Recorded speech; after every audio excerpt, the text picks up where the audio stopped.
It is now time for the Cover 2 podcast live in the OC Rock Radio studio. I am Nick Nenad. I'm Jared Smith. And Jared, we got a fantastic show for you today. We did our draft special at the Nenad compound, but now it's time to get back to the OC Rock Radio studio. Do it live. We're going to do it live. Oh, yeah. I'm glad to be back. We're going to do it live. Yeah. And, hopefully we can get back on a streak of... Yes, because we've been lying to the people and saying we're going to keep doing it live every week. We and have. then someone gets busy for some reason. I know. So we're going to do it live for as long as we possibly can. But today we're going to be talking about NFL draft, coverage of NFL draft results, and the NBA playoffs, because those are some big, important things going on in sports right now. We want to start off with the NFL draft, and, of course, our at least top story, because we watched the draft together. It was fun. It was a fun day watching draft together. Definitely. It was. We watched the entire first round together. It was great.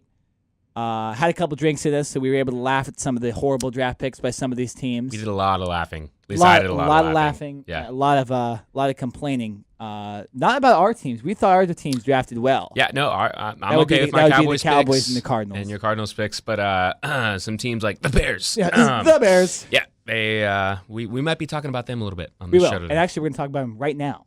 Mitch Trubisky, second pick to the Bears. What a horrible pick, Jared. Wow.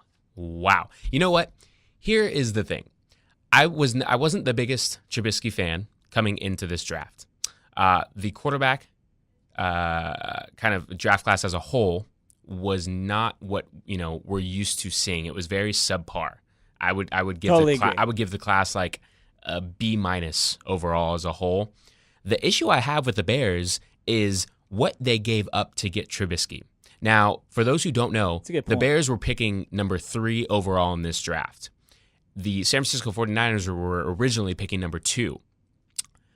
And almost everyone's opinions and thoughts, the 49ers were not going to be taking a quarterback. Even though Kyle Shanahan is now their head coach and he is the offensive guru, John Lynch never came out and obviously said this, but the gut feeling was they were going to take Solomon Thomas or another defensive player. They weren't going to reach for any of these quarterbacks at this time. So what the Bears did was they moved up one spot, took the 49ers spot, and now have the number 2 pick.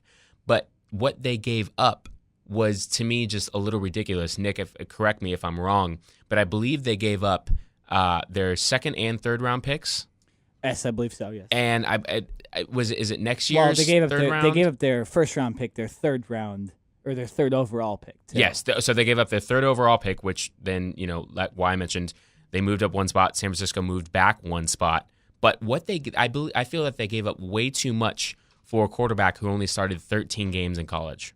For a quarterback that shouldn't have been drafted number 2. No. 100%.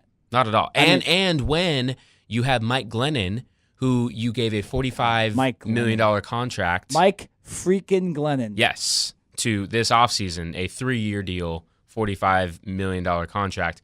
I think it's just a little ridiculous. The best part about this was Mike Glennon was actually at the Chicago Bears draft party. Oh, there's no way. I didn't even know that. Yes, and apparently had no idea that the Bears were going to be trading up and drafting Trubisky. So Mike Glennon is there, and apparently he's all happy and everything. And, I mean, he's not going to sit here and start cursing or, showing some bad emotions. But, the pick comes in, and everyone just said he looks stunned. Now, I do feel a little bad for him, but then on the other hand, Mike Glennon's about to make $18 million this year, so I don't feel as bad for him because I still think he's going to have every opportunity to start, at least for this year. And I don't think the Bears want to just throw Trubisky into the fire unless Mike Glennon gets hurt or unless Trubisky is just, farther ahead than Glennon, which I don't see happening. Just very interesting for the Bears, and I don't see the concept of giving away those future picks just to move up one spot to get a quarterback that no one really believed is, great. Yeah, nobody really believed any of these quarterbacks were great. I think the one that maybe people were pretty high, or the two that people were pretty high on, at least before the draft, were Deshaun Watson and Trubisky, but it wasn't anything like a Jameis Winston and Mariota. No way. Or Wentz and Goff. No way. So this was very interesting that they trade up for the second overall pick. Now I'm looking at the trade overall. And the problem with trading up and really trade. So they gave San Francisco a 3rd-round pick in that draft, the 4th-round pick in that draft, and a 2018 3rd-round pick. So those are some good draft picks. I say anything really before from 4th round below is a pretty good damn draft pick. Yes. You're going to be getting you're potentially getting a star in the NFL. But to trade up for the 2nd overall pick, in which San Francisco was not going to draft Mitch Trubisky, unless we just don't know something that San Francisco was going to do. But I thought they were either going to draft Solomon Thomas or Jamal Adams. It ended up being Solomon Thomas. But for them to trade up that much when they knew San Francisco didn't really need to trade that many picks back, is a little interesting to me, especially to trade a guy like Trubisky that everybody knew they didn't need, and nobody expected to go that high. Yeah, it was hilarious. We were kind of switching back and forth, Nick and I, between the NFL Network and ESPN, and both networks, once this pick came in, transitioned to some fans who had posted some videos, and they were just irate. So if you're a Chicago Bears fan right now, I don't have a whole lot of faith in this team moving forward.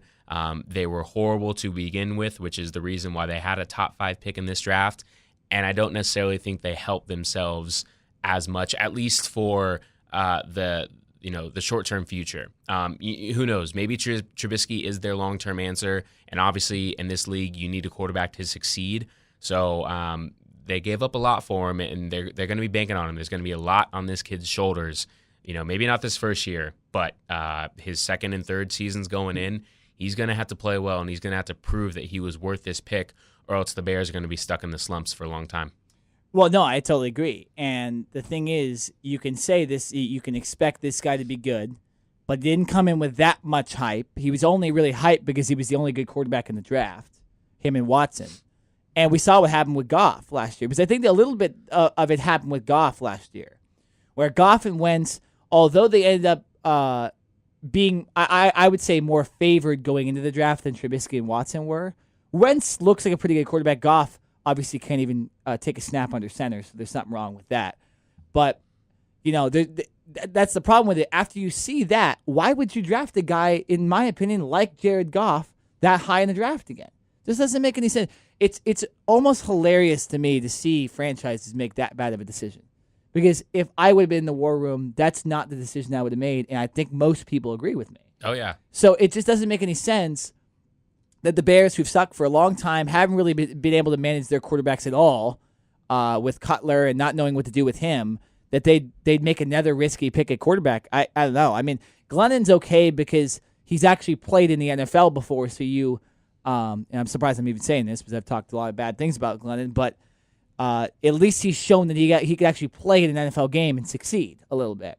Whereas, like, Trubisky has never done that and wasn't even on that good of a team in North Carolina. No, he didn't start until his senior year. Yeah, exactly. And his sophomore and junior year, he wasn't able to beat out the other starters. Yeah, whereas, like, Goff and Wentz played at their colleges for a long time. They started for a long time, so there was a lot of tape on that. Yes. So it'd be like, and another, so like Watson is easier to compare to like Wentz and Goff because he played so long. He played every year he was there. 3 seasons. Yeah, Took him to 2 national championships. Exactly, and beat Alabama in one of them. So that was a more safer pick, I guess. If you're going to be the Bears, pick a guy like Watson, not a guy like Trubisky. It doesn't make any sense.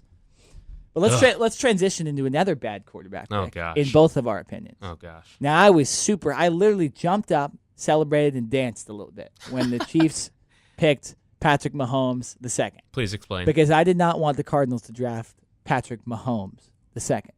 I didn't think the Cardinals needed to reach in the first round to draft a quarterback. They ended up not drafting quarterback at all. But I was happy because I think Patrick Mahomes is super overrated. Yeah, he can throw the ball 80 yards on a knee or whatever, but he literally plays in a system that is not used by any NFL teams at Texas Tech. It's just air raid offense. They just throw it 70 times per game, and he's never shown against good competition that he can play well. So it's like, why would you draft that guy 10th in the draft? Yeah, no, this is now I think Jared Goff is better than Patrick Mahomes, but I think it's kind of the same situation. Why Jared Goff struggled in his first season was because Great point. At Cal, Jared Goff never took snaps under the center. He was always in shotgun, and he wasn't out here calling complex plays. It was, look at your play sheet. All right, we're going to run play number 1, everyone. Ready, go. There wasn't a lot of dialogue, and in the NFL, every single a single play can be 8 to 15 words long, and I think that's where Jared Goff struggled. So for Patrick Mahomes, I think it's going to be the same thing. Now, hopefully, and in Kansas City's case, they still have Alex Smith, who more than likely can play a couple more years. So what the thinking is for the Chiefs is that they're probably going to let Patrick Mahomes sit for a few years. Let Andy Reid, the quarterback guru, kind of mold Patrick Mahomes into what they want him to be. But it's definitely going to be a process. And anyone who thinks that Mahomes is going to come into this league and, just light things up right away is foolish. And you're an idiot, frankly, because I honestly think it's going to take at least a year, more than likely 2, for Mahomes to get used to taking snaps under center.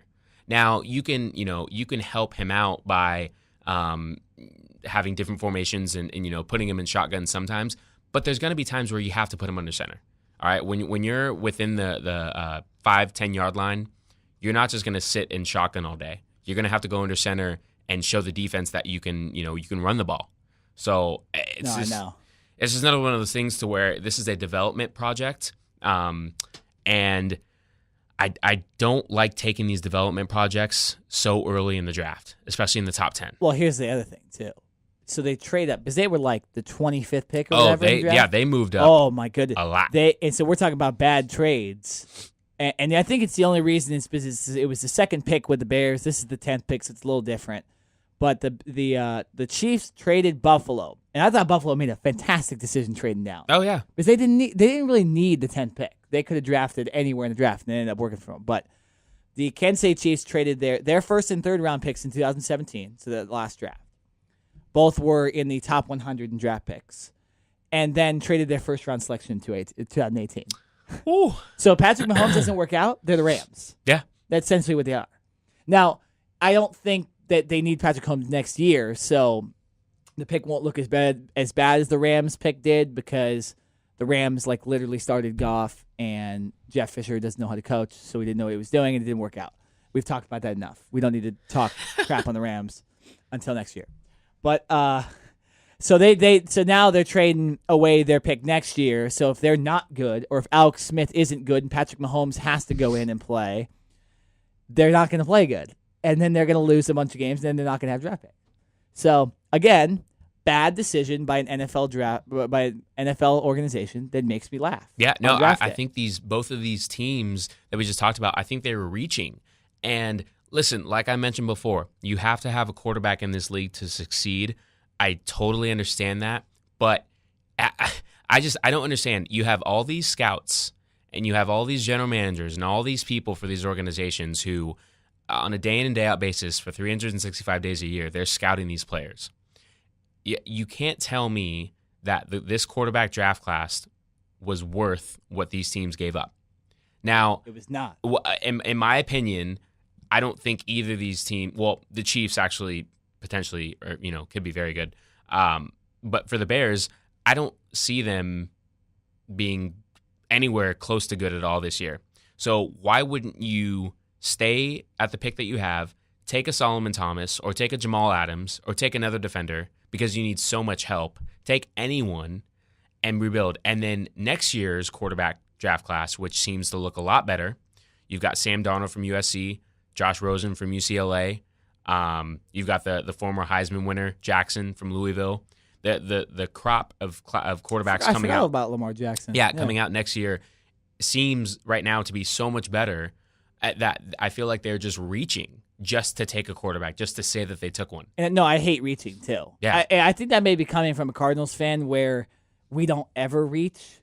We reached back in the day, but ever since we've had Steve Keim as our GM and this organization around Bruce Arians, we make very safe draft picks. And that may hurt us in the long run as far as not building up a roster fast enough where a lot of our good players retire, but we're not destroying the franchise with one pick, which a team like the Rams did last year for 1 year. And a team like the Chiefs could do this year. Or even if Deshaun Watson doesn't pan out with Houston, they're screwed again. So it's like, I don't know, and especially what we mentioned. We've said this so many times on this podcast. The quarterbacks next year are better Sam Darnold is going to be better than every quarterback that's been drafted, in my opinion, in the last 2 years. And potentially Josh Rosen could be if he improves at UCLA. And you never know. Lamar Jackson could become the next Michael Vick. So it's just, it doesn't make sense to me. No, and I don't really know why any of these quarterbacks really were drafted this high. I mean, it was. If these quarterbacks were drafted in the second round or the third round, I'd have been totally okay with it. It's not as high of a risk. There's not as much pressure as these guys. For the teams, they're not making as much money. But when you draft them in the top 10, and you give up a lot for these guys, their talent doesn't seem to match what you're giving up for them. And now you're putting these expectations not only on them, but the organization and the fans, and everyone's going to be expecting these big things from these players when you don't have as much tape on them, talking about Trubisky, and with Holmes, he's never been in an NFL pro-style offense. So, who knows? Maybe they know something that we don't. Obviously, that's why we're sitting here in Southern California talking about it on a podcast and why they're hired by those teams. So who knows? But hopefully they prove us wrong. I hope they do. Because I love seeing good football. Even though I'm a Cowboy fan, I want to see good football all around. But wait, why does you being a Cowboys fan make you not want to see good football? Oh no, I'm saying I do. Okay. Even though I am a Cowboys fan, I want to see good football. Okay. There's the way you said that made it sound like Cowboys fans don't like good football. Oh no. Oh boy, hey, don't get it twisted. Whoa. Don't get it twisted, my friend. I do want to see good football. Even I got you. From other teams besides my Cowboys. That's why I didn't understand. That's why I asked. Yeah. I was like, what is he talking about? Don't worry, we'll clarify that. He's lying on the air. I don't lie. I tell the truth. Oh my God. So moving on with the rest of the first round, why do you think Reuben Foster dropped so far? I really don't think it was because of his off-field issues. I think it was more of his medical with his shoulder specifically. I think that really hindered teams because you look at teams like your Arizona Cardinals. They took Hassan Reddick, the linebacker from Temple. Reuben Foster was still on the board there. Another inside linebacker, Gerard Davis from Florida, went to the Lions at pick number 21. Charles Harris, the outside linebacker, at pick number 22, went to Miami. So they intentionally passed him too. Yes, I believe so, and I think it was because of his medical. I think there were teams that said we don't believe that his shoulder is going to be able to heal up or that it's going to be able to sustain multiple years, and they passed on him. The San Francisco 49ers and John Lynch, he's got to be so far the rookie GM of the year because what they were able to do by moving back one spot, picking up those extra picks, being able to still get Solomon Thomas, the hometown kid from Stanford, to really solidify that defensive line spot, and then you jump back into the first round and you pick up Reuben Foster at number 31 to pair him with why am I blanking on the other linebacker's name? With Navarro Bowman. Yeah. Sorry. That's a pretty nasty linebacking core, and that defense just got a whole lot better. So I think the 49ers did a fantastic job. Nick, I wanted to ask you a question. Like I mentioned, we were both watching the draft on last Thursday. John Ross, number 9, going to the Cincinnati Bengals. I thought that was another interesting pick because even though John Ross ran that 4.22, fastest 40 time at the combine, he was as a kid he was in Snoop's football camp. He's been in the spotlight for a little while now. But number 9, do you think that was too high? I don't know. Because he was the third wide receiver off the board. So I think it was more teams were maybe getting the hunch that wide receivers were going off early this year, a lot like the quarterbacks. I think when you saw Trubisky get drafted, I think the Chiefs were like, uh-oh, we need to draft our guy now, so let's trade up. And then the Texans were like, oh, wait, we need to jump up too because we have a late pick. So I think maybe, not that Cincinnati moved up or anything, but I think they were like, okay, Corey Davis and Mike Williams go in the top 7. We need to get a wide receiver because that was one of our things. And if we don't pick right now, we're not going to get a solid guy. Because in my opinion, those were like the 3 guys. As far as wide receivers go, those were the 3 guys. Unless I'm missing anybody. But I thought those were really the 3 guys. So I think it was more Cincinnati was like, okay, we just need to draft a wide receiver right now, and we can't wait till the second round. I thought they could have got a guy like Juju Smith-Schuster, but I think that was why, and I think maybe they saw the thing on Reuben Foster because I thought they were going to draft Reuben Foster. I did as well. I know you didn't necessarily say it in the mock draft, but we both agreed that would be a solid place for him to go. Yes. So maybe they saw the medical and they were like, you know what, might as well not risk the injury pick, and let's just go with John Ross. We need a receiver. So I didn't mind it. I thought it was more of a panic pick than it was a thought out. Okay, we're going to draft John Ross right here. I think other things happened in the draft that caused them to draft it. But I don't know. It'll be interesting to see how he does. A lot of people say his ceiling is Deshaun Watson. A lot of times those guys don't work out. But you know what? It'll be interesting because it's a good mix with A.J. Green, a big, powerful receiver, and then that super fast guy. And then if Boyd ends up being a good receiver, they got a pretty good receiving core over there. Yeah, they do. You mean Deshaun Jackson? What did I say? Deshaun Watson. You said Deshaun Watson. Okay. Yeah. Too much draft thinking. Little last bit. Couple days. A little bit, my man. But no, so it was definitely a good first round. We're gonna take a quick break right here, and we'll be back with kind of analyzing on the other side of this break. We're gonna analyze who we thought had the best draft. Talk about it a little bit, but we'll extend on it more. Who we think had the worst draft, and we'll look over kind of the whole rest of the draft, and also pick some sleepers we thought as well. So we'll be right back on the Cover 2 podcast.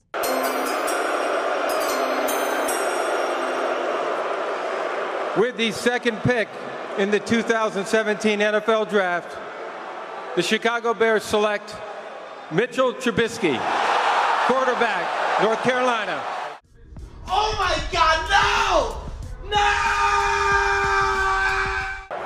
I am honored as an undrafted free agent to be selected to make the Cowboys' second-round draft pick.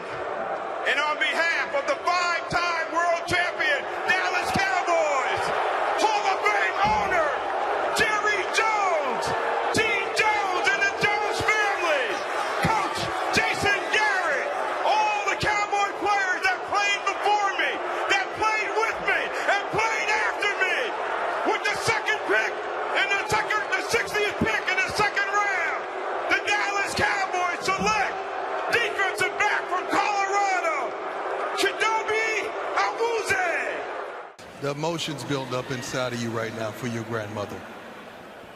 It means everything, man. It means everything. I made a promise to her. Like I said, I was gonna go D1. I was gonna get out of Richmond. I was gonna get out of Oakland. I was gonna live my dreams, play the NFL. And I'm here, man. I completed the promise. That means everything to me. Excuse my language. Man, find me later, man.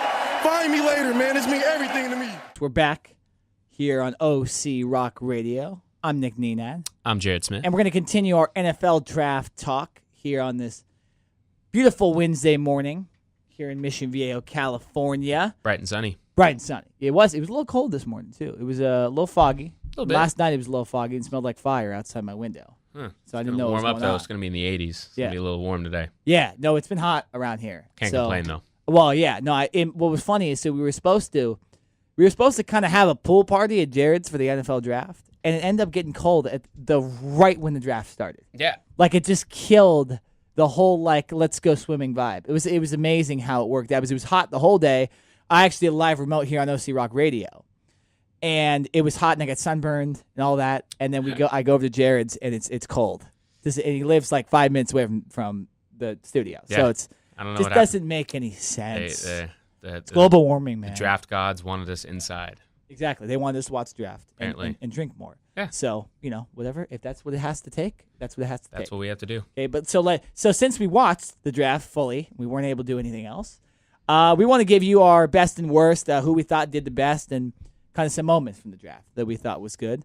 So I'll let you start, Jared. Jared, who did you think had the best draft, or maybe the two teams that had really, really good drafts, in your opinion? So I'm going to, stick with that 49ers team that we just talked about. Obviously, them getting Solomon Thomas and doubling up with Reuben Foster in the first round. In the second round, I don't believe the Niners had a pick. No, but they didn't. No, they didn't. But moving up to the third round, they got another cornerback from Colorado. Colorado, surprisingly, had, I believe it was 3 or 4 secondary players get drafted. Like it was in their entire secondary. Yeah, it was, and Colorado didn't, necessarily have a great year this year, but their secondary. I would say they had a pretty good year. They were like 10-2. Yeah, okay. The only team they lost to really that was good was USC, and they lost to USC and Michigan. So they're pretty good. Okay, yeah, but no, their secondary was really, really outstanding, and it proved it. I know the Cowboys took one of their corners, Chidobe Awuzie. Witherspoon went to the 49ers. So I think the 49ers did the right choice, like we mentioned in the first part of the show, by not reaching for a quarterback and trying to fill other needs on their roster.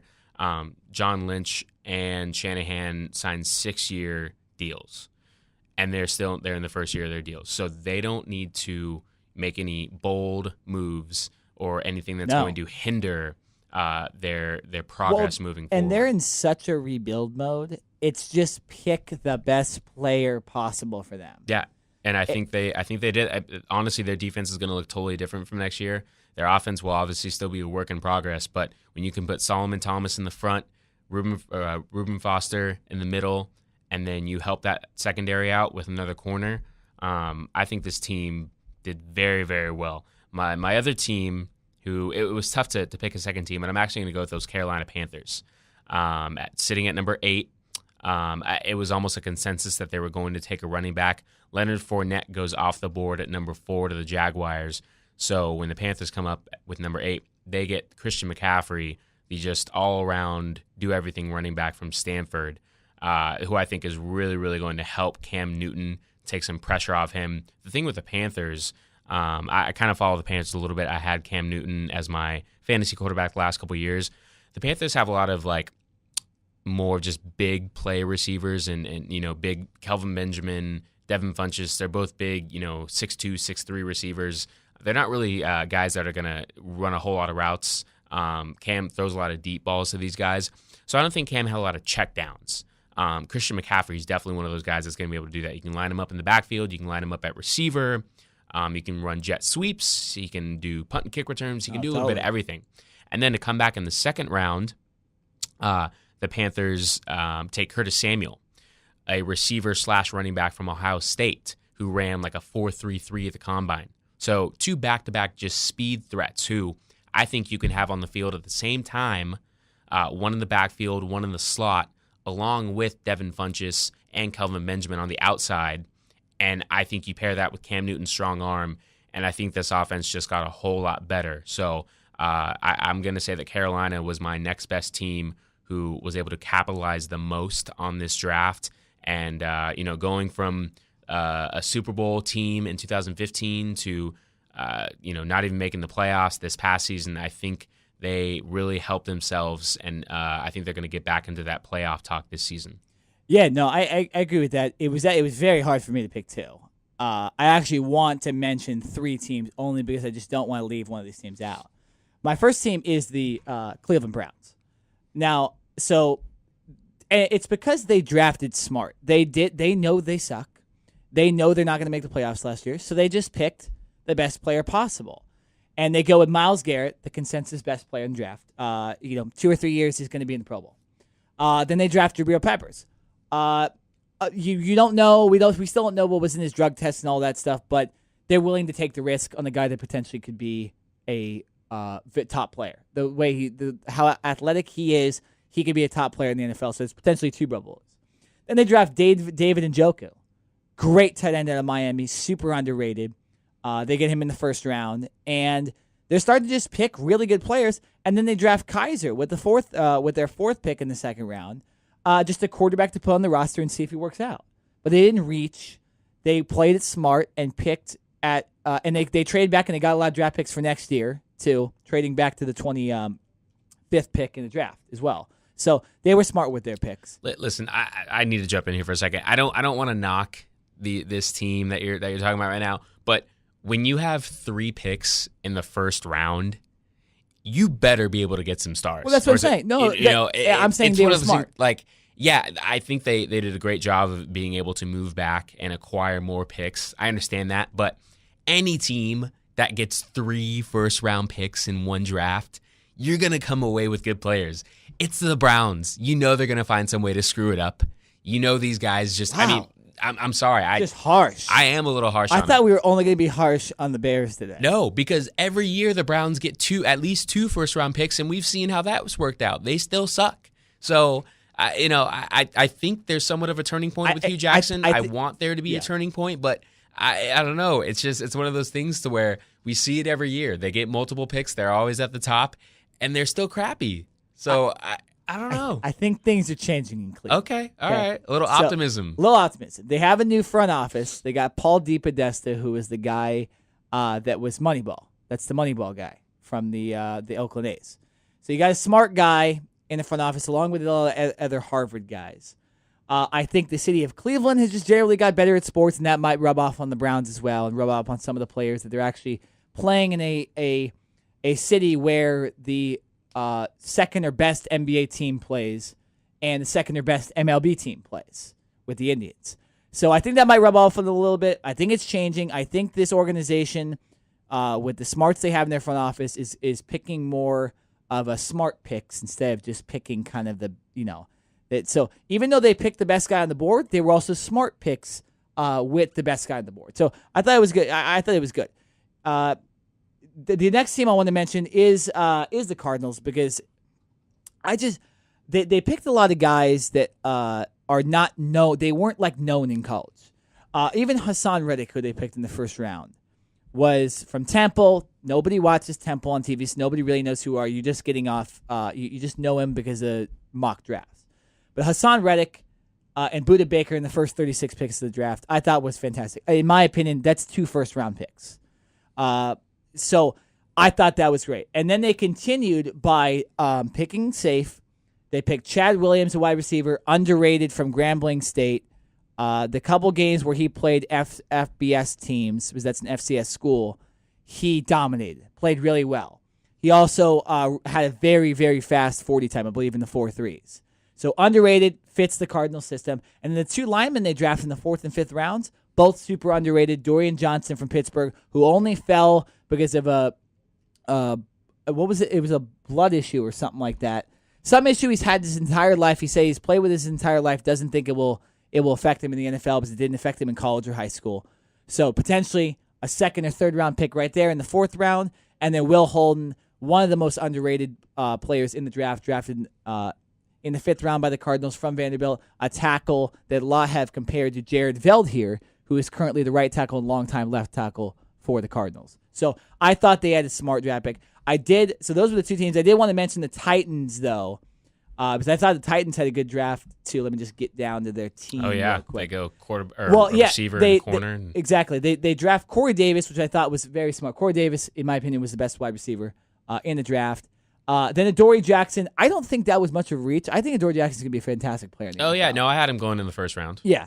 And then you have they moved down to the 3rd round. They draft Taywan Taylor, another wide receiver out of Western Kentucky, a tight end, Jonas Smith Jonas Smith from Florida International, 2 underrated players, and then Jaylen Brown, who I know at UCLA was a great player. I'm surprised he fell that far. So I thought they had a good draft too. Not as good as Arizona and Cleveland, but Tennessee, I wanted to shout them out because I thought their first couple picks definitely were pretty good. Yeah, no, I agree with definitely with Tennessee and Arizona. It's one of those things to where. And I've always kind of believed this with the drafts. Your first and potentially 2nd round picks, depending on where your team is at, but especially your 1st round picks, I think you have to just draft best player available, unless it's a quarterback. If you have Aaron Rodgers, you have Tom Brady, you have established quarterbacks, then you go away from that. But almost any other position, I think you have to draft best player available. And then when you get into those 2nd, 3rd, 4th rounds, that's when you start drafting more for need picks. And I think the teams that we mentioned so far kind of did that. They were able to go best player available and then help themselves with depth later on in the draft. I agree with everyone. Even though I gave you crap on the Browns, they did what they had to do, and who knows? Maybe they go. Maybe they're out of the top 5 in the draft. Maybe they go only top 10. That would be a big win. That'd be a big win. Maybe for if they had a further down draft pick, maybe they wouldn't think about it too much. Just be like, all right, this guy's. But then But guess what? This quarterback draft class that's coming out next year, I think they want to be in the top 5. So well, I think they have so many draft picks too. They could probably trade up. I don't think they're worrying about it. But that's the other thing too. we have to remember that they got a first-round pick again next year. Like, Yeah. they're going to have their pick, and then I forget who they got it from, but they're going to have potentially two top 10 picks again next year. So you're going to be able to trade wherever you want in the draft because it doesn't matter because they've collected so many picks and so many young players that they can just pretty much do whatever they want with their roster at any time. Yeah. So I just thought smart with the trades and the just picking some all-star players. Whereas they and you mentioned 3 first-round picks, but 2 of them were very late in the first round. So I thought that those were smart for being late in the first round. But I rest my case. So now let's get, we're talking about a bad team. Let's get on to, I know we want to talk about this more. Who had the worst draft? Ooh. So I actually, what's funny is we took the break and I didn't even look it up. I was looking, like, is that I felt like I knew who I was going to say. Yeah. And Throw it so out there. I'm going, and this actually might surprise, I don't know if you know, I'm going to say this team first. The Los Angeles Rams. I don't think had a very good draft. Seeing as they didn't have a first round pick. No, they didn't have a first round pick, and they didn't trade in like like the organization they are. with all those great guys, we have such great words for Oh gosh. in that organization. But so their first 2 draft picks, the big first 2 draft picks, the Los Angeles Rams draft, right? Their second year in existence in LA. They draft Gerald Everett, a tight end, with the 44th pick from South Alabama. That's the Sun Belt. And then the next pick they have is the 69th pick in the 3rd round. Cooper Kupp, wide receiver at Eastern Washington. So those are your 2 big picks, LA. Guys from South Alabama, a Sun Belt team, and the Big Sky, Eastern Washington. So, terrible job, Rams again. You guys just don't get it, do you? And they draft a fullback too in the 6th round. So they waste a pick on a fullback. Don't they still have Corey Harkey who's a fullback? Or am I missing out? Does it even matter? Honestly, I don't even know if it matters. It doesn't matter because they're going to be like 6-10 next year. They're going to get better, but they're not going to be that good. Just saying. They lost to Kaepernick in a game last year. Come on. Yeah. Jeez. It's. But they did beat the Cardinals, which sucks. I'm kind of having a tough time finding a team that didn't really do that well. I don't know. I mean, I guess if I have to say someone. Well, I'll name one if you don't want to. Oh yeah, go ahead. Go back to back. The freaking Bears. Dude, Well, they of course, had yeah. they had We a already horrible talked about first round them. pick. They have a 2nd round pick, a tight end at Ashland. Yeah. The Ashland is a college that plays in the Great Lakes Intercollegiate Athletic Conference. I'm Yeah, sorry. I'm- I'm sorry. The what? The I'm not going to say it again, but I Okay, believe yeah, it was yeah. the Great. I actually remember it. The Great Lakes Intercollegiate Athletic Conference. Woo. So what is that? Division 55? But I think so. Oh my gosh! Yeah. Oh, I just lost my They, place. they in the must. whole I think they draft. play on ESPN 8 the Ocho. Yeah. No, they do. Yeah. No, and then they don't have. They have 2 4th round picks and a 5th round pick. They have 5 picks in the entire draft. By far, Chicago with the worst draft. My bad, Rams. Chicago with the worst draft. But the Cubs won the World Series. Who cares? Right? Yeah, I mean, I think that just takes Oh, away the gosh. pressure from all the other teams. Another team that I think had a bad draft, and I think it was just because the lack of picks that they had, especially at the top, was the Buffalo Bills. Oh. They have a 1st and a 2nd round pick, and then they don't pick again until the 5th round. So their 1st round pick, they go Tre'Davious White, the corner from LSU, who I like, and they got Stephon Gilmore jumped ship and went to the Patriots. So they needed a Smart pick. Yeah, they needed a corner at that position. In the 2nd round, they get Zay Jones, the wide receiver from East Carolina. I don't think they necessarily needed a receiver at that point. I think they could have went O-line or Well, they did go O-line with the next pick, 2nd round. their 5th round pick. No, they went. Looks like 2nd round pick Deion Dawkins, guard at Temple.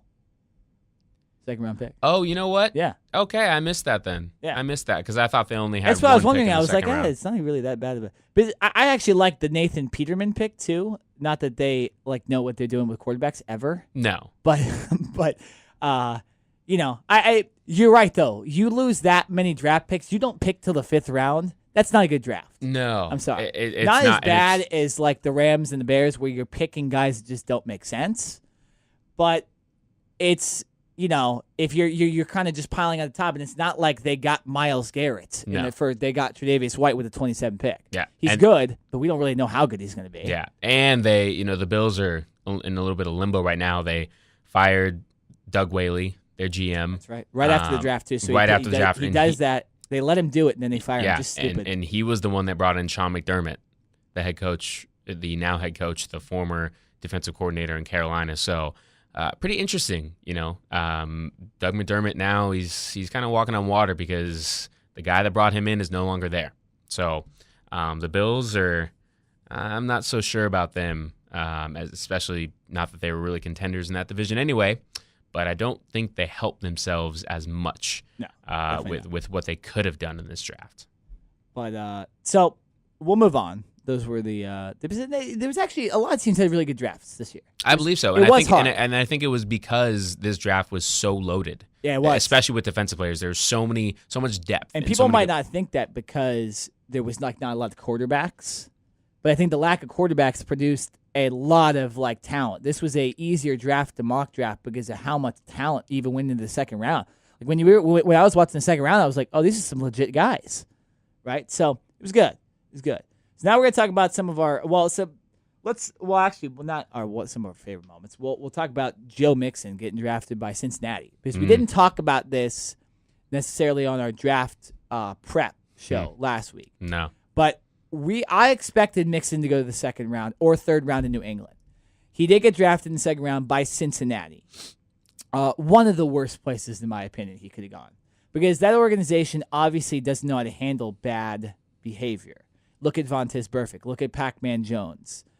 Just look at most of their roster the last couple of years. Chad Ochocinco wasn't able to handle him, lost him. So it's just I said I didn't necessarily defend Joe Mixon, but I thought teams were way too harsh on him, and I think the only reason he gets a lot of flack is because his video of domestic violence or his domestic violence case was on video, whereas a lot of other guys like Greg Hardy and Ray McDonald. Their videos weren't released of them beating their wives or girlfriends or whatever, so they're held in a different light. I think that's stupid. That doesn't make a lot of sense.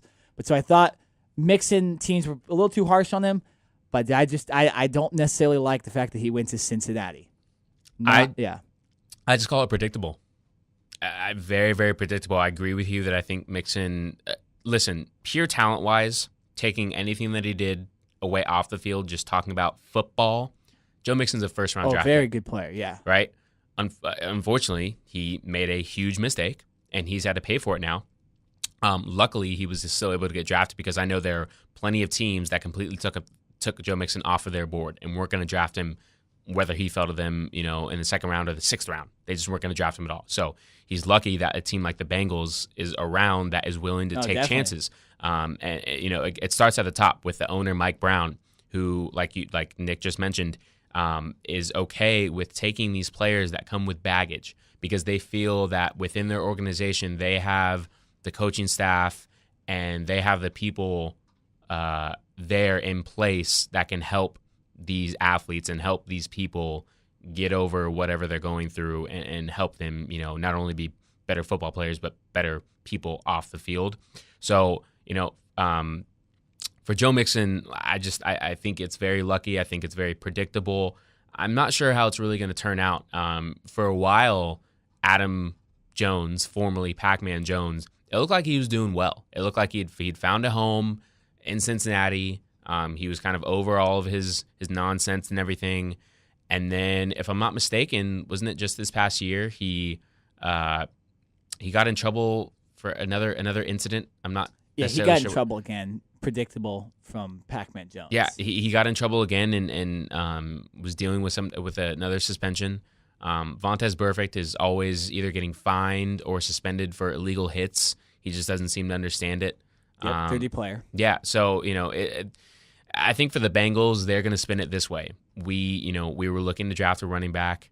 We feel that we have the necessary things in place to help this kid. And you know what? I hope he's able to have a good career. It's just this incident is going to follow Joe Mixon for the rest of his life. Well, and here's the interesting thing. So I was wondering, and I was watching the NFL Network's coverage, and they were saying Alvin Kamara. right now with this pick. Yeah. And then Joe Mixon gets picked. So it's obviously they wanted a running back. My thing is, why take the baggage? And you're mentioning it's predictable by the Bengals. And I totally agree with you.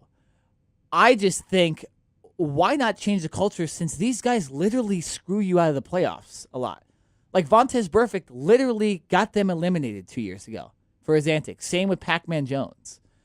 Last year they didn't even make the playoffs, so they couldn't screw themselves out of it. That was due to AJ Green going out. But I just it doesn't. Why not change the way you do it now? But here's another interesting thing. So the running back drafted 7 picks before Joe Mixon was Dalvin Cook. In my opinion, drafted very late in the draft. Yes. 41 picks. Or 40 picks before he was drafted. But so Cook goes 41, Mixon goes 48. Cincinnati traded the Vikings that pick. So if Cincinnati just keeps that pick, they can pick Dalvin Cook, and there's no worries. Yeah. So you wonder, like, what they were thinking as far as, did they really want a running back? Because they had Dalvin Cook literally in their hands. Nobody drafted Dalvin Cook before the Bengals would have with the 41st pick. That's where it's like a lot of it. It's another pick that just doesn't make a lot of sense to me. Why wouldn't you draft Kamara? He's a similar type running back without the huge baggage around him. And then why trade the pick up or trade the pick back if Dalvin Cook's on the board and he's, in my opinion, just as good as running back as Mixon. And with essentially no baggage. There was a couple things about Dalvin Cook, but not as much baggage at all. Doesn't make any sense to me. Yeah, no, I think you bring up a great point, and I think it has to do with the team's culture, and I think it has to do with the people that are in place. Starting with the owner and then going to Marvin Lewis. I'm a fan of Marvin Lewis, but I feel that his time in Cincinnati is up or has been up. I feel that he should have been fired 2 seasons ago. Definitely, they've been mediocre at best. I believe that the last 3 times they've been in the playoffs, they've had home games and they've lost every home game. They haven't been able to make it to the second round. Marvin Lewis, in his 14 years as a head coach, is 118 and 103. So he has an above 500 winning percentage. In the playoffs, he is 0-7. Eventually, that's not going to get it done. I think Mike Brown, as the owner, is a little too attached to Marvin Lewis and just doesn't want to let him go. But I think at a certain point, the message and the voice gets old. It was kind of like Andy Reid with Philadelphia. Yeah. He was there for so long that I think that the message just wasn't relating to the players anymore. And they needed a fresh start, which is why Andy Reid got fired and now he's with Kansas City. Now, I think Marvin Lewis could still find a home somewhere else, whether that's as a head coach or as a coordinator. But I think it's just time for this team to kind of start a new chapter. It's almost the same thing over and over with them. They're going to bring on players that have some type of baggage. And yeah, on the field, they can be great. But at what point do you say, listen, this isn't about football anymore?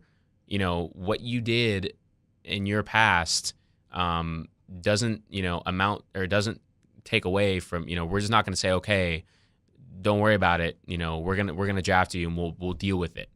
I think there comes a time where you say, you know what, we're not even going to take a chance on this kid because this kid doesn't, not say that he doesn't deserve a second chance, but we aren't going to be the team that gives these guys second chances. Yeah, and then when there's 2 guys that were available, if you just don't trade the pick, then it's like, well, you literally almost are picking this guy on purpose to prove a point or, just be like, okay, we're going to fix this kid, now we're going to look good.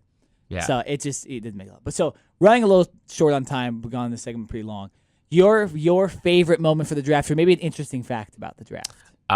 It's very easy. And I know. And we played, if you're listening to the podcast version, we played the soundbite. Yes, we did. But it has to be Drew Pearson, the former Cowboys wide receiver, former number 88, coming out with the second-round pick and just completely going at the city of Philadelphia. It was fantastic. Hopefully, if you're able to watch the podcast, you were able to hear that clip.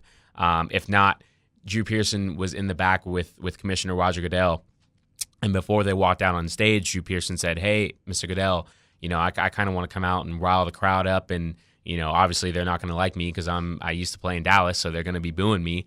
And he thought Roger Goodell was going to tell him no, tell him just be very calm and say your thing and get out there and leave. Well, Roger Goodell said no, do it, go out there and be boisterous and be loud and be exciting. So Drew Pearson just ran with it, and the more that those Eagles fans booed, the more fired up Drew Pearson got, and it was really exciting to see. It was fantastic. I am going to say, and I believe almost every analyst who was at the draft and covered it said the same thing, that it was like the most exciting draft that they had been to. My the God, dude, fans, there was like 100,000 people. Yeah, they said the fans from Philadelphia were so into it. Even on day 3, when you're getting to the 4th, 5th, 6th, and 7th rounds, they said the fans were just fantastic and amazing. It was outdoors, but it was still good weather. It was like 70, 80 degrees. So just the draft as a whole, even sitting on the couch watching it, it was just the experience seemed like a really, really good time. But thank you, Drew Pearson, for coming in clutch for our Cowboys, and making us proud. Good job. No, that was fun. I think my favorite moment, you also heard this soundbite if you listen to the podcast version, was Tack McKinley coming out and just overwhelmed with emotion. Obviously, there was some backstory. His grandmother died, and her last words were for him to get drafted in the NFL and make it to the NFL.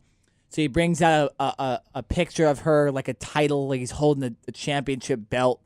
Comes out with her. He's yelling already before the interview even starts. He goes on with Deion Sanders, drops an F-bomb, says a couple other cuss words. And you know what, though? Couldn't be happy for the guy. He's a UCLA guy.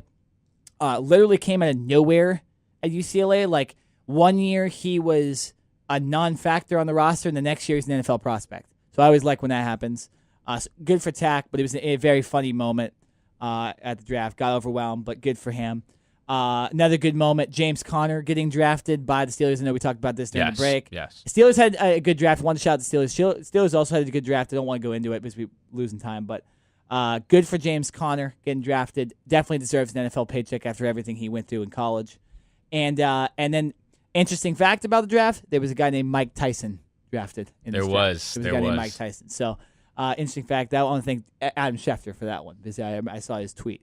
So we'll be right back on the Cover 2 podcast with one of our favorite segments, Jared. Probably our favorite segment of each show. Favorites. It's Do You Care? On the other side of this break here on the Cover 2 podcast. I do this. This is my God-given ability. This is something that I'm passionate about. I love doing. I love the competition. I love going to, showing up every day with my teammates, the whole shebang of Major League Baseball. So for someone to go out their way to try and hurt me, that shows that's a little bit different. Those are fighting words. Where I come from, those are fighting words. You square up and you handle like men. That's stuff that you don't do. But I mean, I'm not on that side. I'm not on that organization. They're still thinking about that same slide that I did. That was no intention on hurting anybody. And I'm still paying. I'm still trying to get hit at, get thrown at my head, get thrown at everywhere. Bullshit. I've lost my respect for the organization, for that coaching staff, for everyone over there. Sid's been diagnosed with a concussion, and he will be out for tomorrow's game. And we will evaluate him day to day from there. He will go through the protocols that we always put our guys through when they've been diagnosed with a concussion. The nature of these things is they're all very different. Sometimes they come around quickly, other times they don't. Welcome back to the Cover 2 podcast. And Jared, it's now time for Do You Care? Let's do this. Our favorite segment of the game. This is a game where we play, or where we ask each other questions, and we simply say, do we care? And it's always interesting what our answers are for these. But so, Jared, I'll ask first. Jared, do you care the Kentucky Derby is this weekend? I don't necessarily care because it's not something that I watch or follow on a regular basis. Unfortunately, couldn't really tell you who has even won the last Kentucky Derby or who was the last Kentucky Derby winner.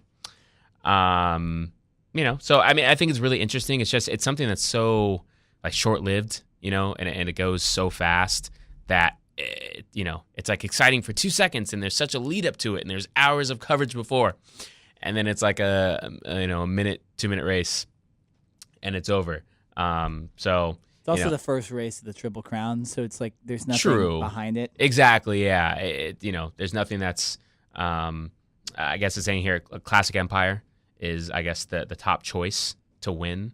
But, like I said, I don't know too much about it. I think it's interesting. And you know what? I'm more than likely going to watch now just because we're talking about it. Exactly. And I guarantee you next show, I'm going to have a lot more information on it. That's what Do You Care does. That's what Makes it does. you watch stuff. It does, that you normally don't watch. So thank you, Do You Care? Appreciate it. Yeah. Nick, do you care that Sidney Crosby is out for Game 4 with a concussion? Yeah, I do care because there's two reasons why I care. One, because I want to say that the hit that he took was not intentional, or at least in my opinion. A lot of people are saying it was. Matt Niskanen, for me, has never been a dirty player, and if you didn't see the play, I'll describe it for you. Essentially, Crosby is going hard toward the net. Niskanen, who's the defenseman, is in front of the net. Crosby whiffs on a puck or shoots the puck at the goalie. He's looking the other way, and Niskanen, what it looked like was just checked him really hard down to the ice because Crosby wasn't looking and he's going too hard. And that's kind of what you do as a defenseman. You make the offensive player pay for going that hard at the net and going into the, going near the goalie and trying to score. What happened was because Crosby looked back at the last second was falling down, Niskanen, who didn't have a very, he wasn't standing right, hit him in the face and in the head with his stick. But immediately, if you look at the play, Niskanen is kind of, it looks like his body language is looking as if he's like, oh, damn, I didn't mean to hit him in the face. And then none of Crosby's teammates tried to beat up Niskanen either, which was like, to me, it was just an accident, but it sucks because this is big for this series. Because Washington won Game 3, and in my opinion, it was because Crosby was out, because Pittsburgh had a bunch of power plays at the end of that game, and they couldn't score because Crosby wasn't on the ice. And now Washington has momentum because they win the game. They beat Pittsburgh at home. And I think it's going to be tough for Pittsburgh to win, in my opinion, with a hotter Capitals team than they were the earlier in the series. And without your best player, I think Capitals win Game 4. And I think as long as Crosby's out, I got Washington win the series now. That changes my mind. Because Crosby, in my opinion, was one of the reasons I had them winning the Stanley Cup this year. And if he's not there and he's not the same player, I can't say that. So it makes the series very, very, very interesting. Jarrett, do you care that Adam Jones had racial remarks yelled at him by the Boston Red Sox fans? Yes, I do care. And this is more of a serious topic. Yes. This is something that, we're in 2017 now, and the fact that and when I say we, I mean African Americans and minorities still have to deal with this type of crap is ridiculous and uncalled for. For those who don't know, Adam Jones and the Baltimore Orioles were playing in Boston I forget if it was a 3 or 4 game series, but they're playing in Boston. And when Adam Jones was in the outfield, apparently a Boston fan yelled the N-word towards Adam Jones and threw a bag of peanuts at him.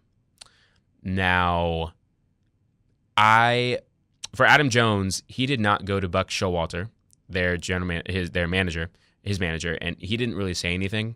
It was one of those things to where he knows he's talked to current and former African American baseball players who have all said that we really haven't been heckled or had to deal with this type of nonsense anywhere but Boston.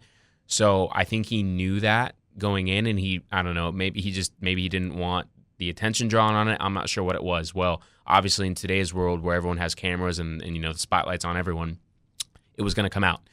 My issue with this is actually with the fans who were around this idiot who was talking this nonsense, and I don't understand how they didn't say anything.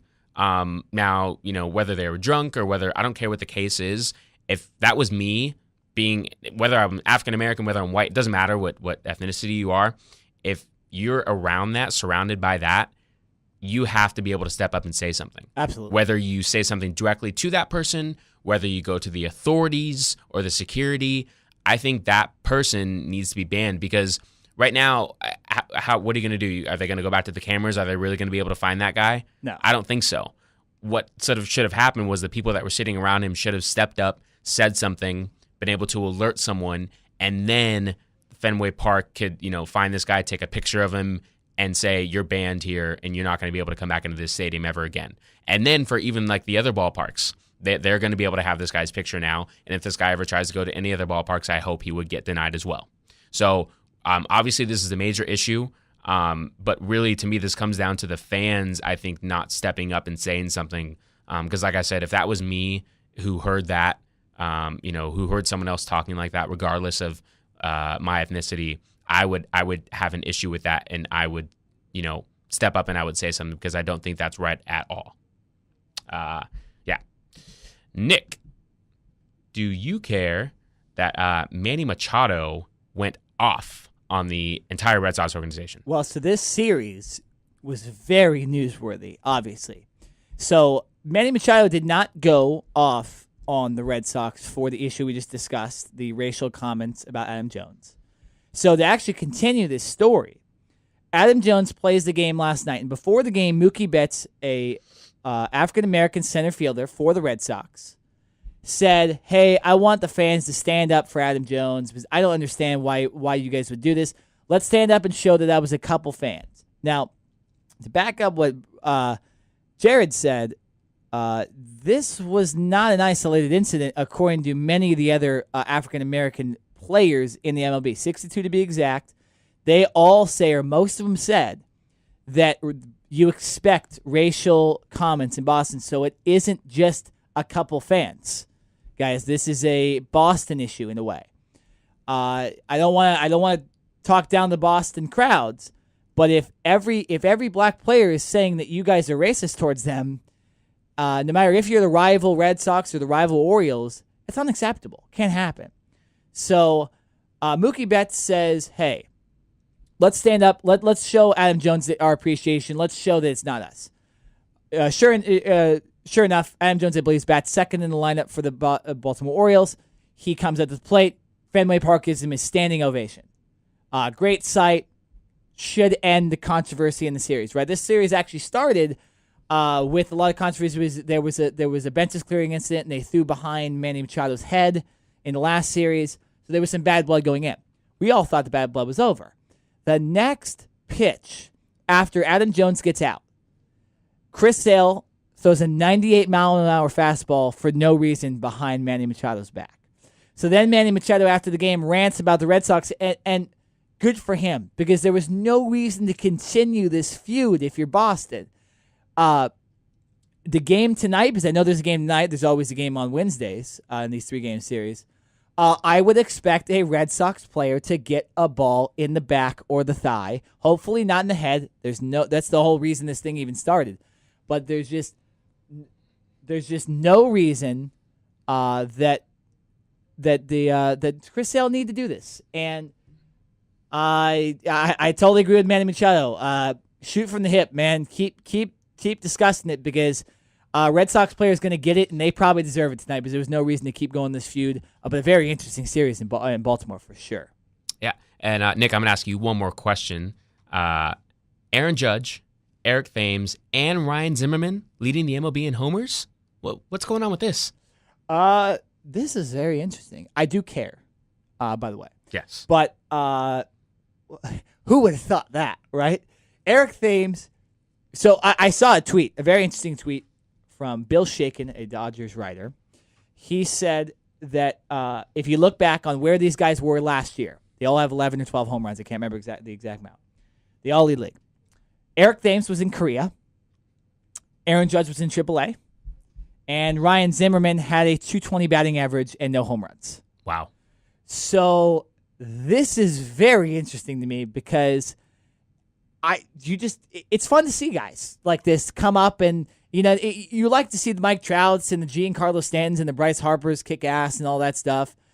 But to see guys that nobody knows just crushing the ball. I mean, Aaron Judge hit the hardest ball ever recorded the other day to center field. I believe it was the last home run he hit. The hardest ball ever recorded. Eric Thames has come up from Korea. He's not a big guy. He's got big muscles in his arms, but he's not really a big guy. I believe he's below 6 feet tall. And Ryan Zimmerman, essentially, we all thought his career was coming to an end like a couple years ago, how bad he was playing. So I love this. I love to see guys that kind of come out of nowhere. Well, we'll talk about Isaiah Thomas in the next segment, and it's a little bit of the Isaiah Thomas effect. Guys coming out of nowhere. Judge, a little more predictable, but Zimmerman and Thames, wow, they came out of absolute nowhere. Love it, and I definitely care because it makes baseball more fun to watch. Oh, yeah. All right, Jared, last question. I know we'll both talk about this, but Jared, do you care that ESPN cut over 100 employees last week? I do, and this is something that I was not aware of until last Wednesday. Obviously, I don't think anybody was, to be honest. The people not that even were the people that working were for fired. ESPN, I feel that they had some type of feeling. I didn't, I don't think they knew that 100 people would be let go. But just to name a few, Jamie Sear, I'm sorry if I'm pronouncing her name incorrectly. She was an anchor for the Morning Sports Center. Jay Crawford, another anchor for the Morning Sports Center. Ed Warder, the former Dallas news writer and reporter, and now who for the last few years was working with ESPN in the NFL. Jade McCarthy. I mean, the list. Trent Dilfer. The list kind of goes on. Brett McMurphy. The list literally goes on and on. Britt McHenry. There are so many names. Chad Ford that got let go. Mark Stein. Literally Adam Kaplan. Mark Stein. I could seriously sit here and go on and on and on. And you know what? You could honestly tell because whether it was someone who got laid off or someone who was fortunate enough to keep their job, it was almost like the entire ESPN family kind of came together through social media, sending out tweets, thank yous and, I'm sorry's and everything. And it was really a sad day for ESPN. Obviously, they seem to be moving in a different direction, and they're looking for change. You don't see these type of massive cuts come from these big companies this often. So just, almost very, very sad. And I really hope that all these reporters get other chances in, other areas, which I think they will. But, it's just weird. Some of these reporters and anchors were only with ESPN for 2 to 3 years. These other anchors were here 15, 16 years. So one of those things to where just, very sad day for ESPN. Did not see that coming at all. And like I mentioned, I hope all of these people get to land on their feet because I really enjoyed seeing and hearing most of them. So whether they land with another big, company like Vox Sports or whether they, start small again, I hope we can see them again. Well, yeah, no, I totally agree. Most of them will land, especially guys like Mark Stein, Jason Stark. I mean, they just kick-ass reporters. My problem with this whole thing is ESPN is cutting people based on money. And I get that they're going to cut bigger names because that means more money is being cut. And they cut Mark Stein, and they just actually announced they're going to hire Adrian Wojnarowski, who's from Yahoo Sports. So a great reporter in Mark Stein is replaced by another great reporter in Adrian Wojnarowski. But my problem with this is they fire essentially the entire hockey staff during the playoffs. Okay? They fire essentially everybody on Baseball Tonight, besides Carl Ravitch, and it doesn't make any sense to me because they're so going toward covering the NBA and the NFL. I get that they're the two most popular sports, but they're so ratings driven right now. It's hard to defend them because you're supposed to be covering sports, and it's what they used to do. They used to just report on sports, but now they're trying to get too much into cultural issues and all these issues and political stuff, which is just not what ESPN is about, and it's not what they were about for a long time. And I just think when you cut all these people, but you're paying $42 or whatever billion to cover 16 football games a year and the NBA, it doesn't make a lot of sense to me. And where it's like ESPN, they're not really telling the truth on or they're trying to get away with cutting all these people and leaving these people on the street where they're pushing for no reason 16 games in the NFL. And half those games last year sucked too. So yeah. I think you make a good point with who they're cutting. Yeah. Especially talking about they're cutting certain, NBA reporters during the playoffs. They're cutting certain baseball reporters during the start of the baseball season. Yeah. So it's I think some of their credibility is being taken away because who are they going to replace them with? And like I mentioned before, Probably nobody. some of these faces have been with ESPN or have been reporting and doing this for 10, 12, 15 plus years. So now you're going to bring someone on who's only maybe been reporting for a few years. Not to say that they can't do a good job or they won't do a good job, but experience means something. And when you have people who've been doing this for a long time and they know what they're talking about, that brings credibility to ESPN when they definitely need that. Because unlike Fox Sports or CBS or some of these other big time sports networks, I feel like ESPN isn't necessarily at the top anymore.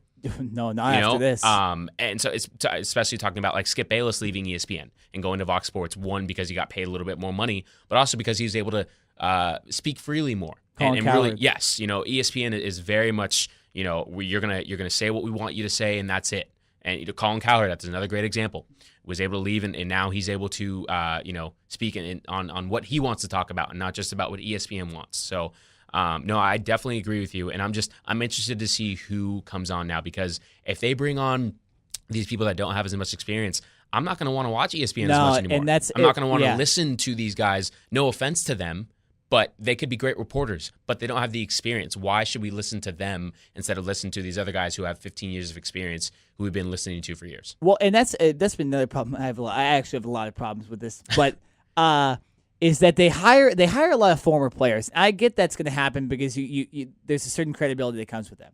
But when you're firing writers and guys that have literally covered teams for 15 years or covered leagues, and then you're just hiring a former safety because he played in the NFL, that doesn't look good. No. And it looks like you're just trying to push ratings by getting names in there. Oh, big time. And that's my problem with it. And then they have shows dedicated to following the Chicago Bears entire season from a fan's we are the fans, But they can't have baseball tonight. Like, are you kidding me? That makes no sense. And they're relying on Michael Smith and Jamel Hill to run an entire sports center when they just started doing it, too. Oh man, it just doesn't make a lot of sense. And then so they're losing subscribers, right? And then, like I said, they're paying $42 billion. So they're spending more money, although they're losing money. That doesn't make any sense business-wise to me and to most people. So. I know they just need to find a way to get their credibility back with a lot of us. Because a lot of us, they're sports fans. They're losing credibility, and I'm watching more Fox now. Oh, I am. I'm watching more Fox Sports. And like we mentioned when we were watching the draft last Thursday, we pretty much had it on NFL Network the whole time. NFL Network's coverage was better. Yeah. So I don't know. It's just it's a very interesting time at ESPN, and it's looking for the first time in a while like they really did lose a notch, and that these competitors now actually have a chance to kind of beat them now. Agreed. So. Very interesting. That's the Do You Care segment. That was a fun one to do. Very interesting topics. We'll be right back. We still got another whole good segment to go. NFL playoffs. We'll be talking about the Clippers, but I know we have differing opinions. So we'll be right back on the Cover 2 podcast. Do you worry about carryover for a game like this in the game 2 or not? I'm going to try to be nice. I'm going to really try. Am I going to worry about carryover like we'll come and play just as badly again, or the guys won't show up, or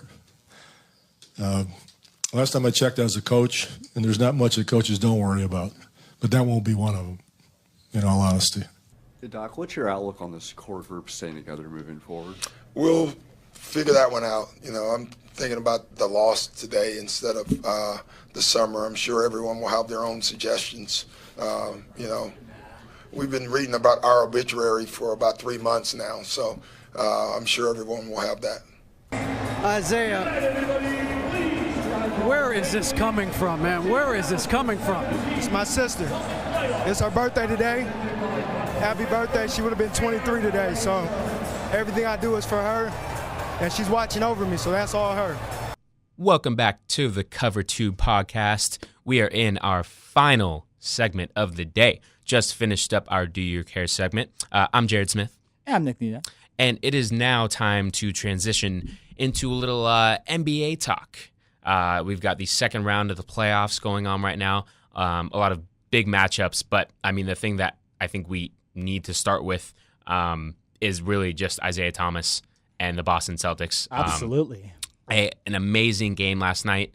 Fantastic, really back and forth between the 2 point guards of Isaiah Thomas for the Celtics and John Wall for the Wizards. Both scored over 40 points. It was the first time that 2 players have scored over 40 points in a playoff game, opponents, since I believe LeBron James and Paul Pierce did it back in 2007, I believe. It was a great series. Yeah. So and Isaiah Thomas got his team to win. He actually hit over the 50 mark. It was actually on the same day that it was supposed to be his sister's 23rd birthday.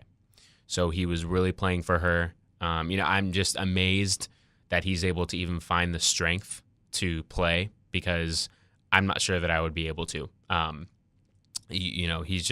He says that when he's on the court, he's able to just really be more comfortable. And I really applaud not only him but the organization for just being behind him and helping him get through this process. But he's really excelled in these last couple weeks, especially in the playoffs. And he's putting this Celtics team on his back right now, because I don't think this team would be anywhere near the second round of the playoffs if it weren't for Isaiah Thomas. So I really applaud him. This series, really just praising Boston, but I think the Wizards lost this game because 2 different times in this game did the Wizards have a double-digit lead, and they let it slip, and they let Boston come back. This game ended up going into overtime, and then Boston took over. So really for Washington, I think it's their defense. They have to change it up, because on multiple possessions, they were just switching. When Isaiah Thomas would run through a screen, the Washington Wizards would switch. So they would have their big man on Isaiah Thomas, and then they would have, let's say, John Wall on a center for Boston.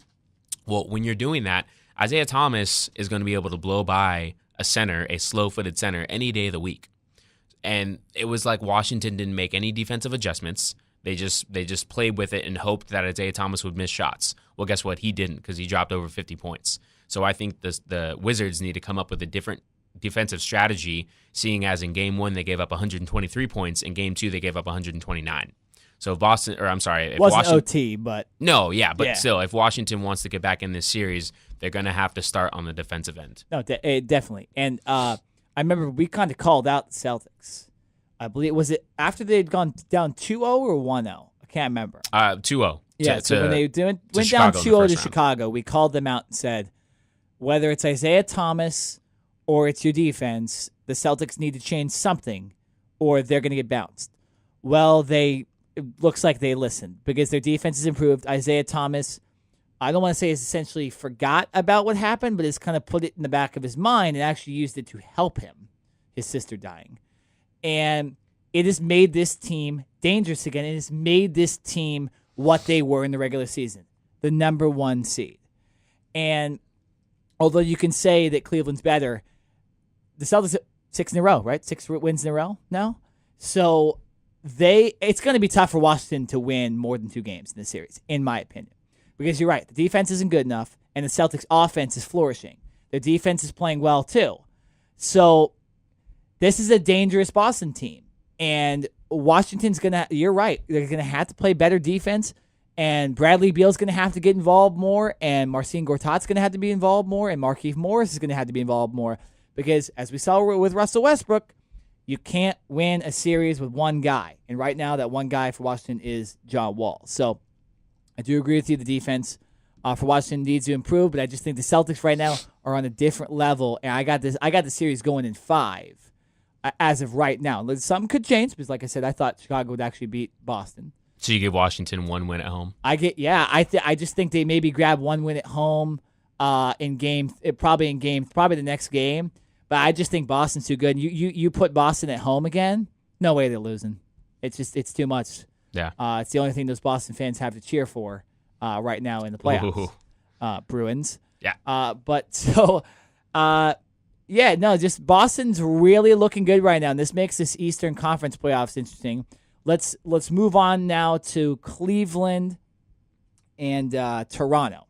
Now here's my hot take here. I said this on Twitter. Okay. Toronto has absolutely no chance to win this series. Nope, this is a wrap. No, so I'm glad you're on the same page. It's a wrap. Dude, I'm sorry, but it's just Cleveland, they went up to another level, but Toronto just still doesn't have it. I don't know what's wrong with Kyle Lowry, DeMar DeRozan, just that entire team. They just never were in that game one, and like I said, it's going to be hard for them to even win 2 games in this series. And I don't know what it is, what they need to change, but it's just it's almost a culture. We talk about the Clippers a lot. It's almost a culture in Toronto to just not show up not show up at every playoff game. Whereas Boston's won 6 in a row, I don't see Toronto winning 6 in a row playoff. It's just not going to happen. So Cleveland's on top. I knew once LeBron, they threw that ball off the backboard in the first quarter, 2 minutes in. Yeah. The game was over. Possibly the series was over right there. Kyrie Irving's handles. Because what Toronto needed to do was come out and punch Cleveland in the mouth and show, hey, we're the third seed. We had the same record in our season series was close. All of our games were close. It was 3-1, but every game could have gone to Toronto. What they did was they looked like Cleveland had swept them during the regular season, and they were the 6th seed. So, I don't know, Toronto. You got to step it up. We keep calling you out. Everybody calls you out every year.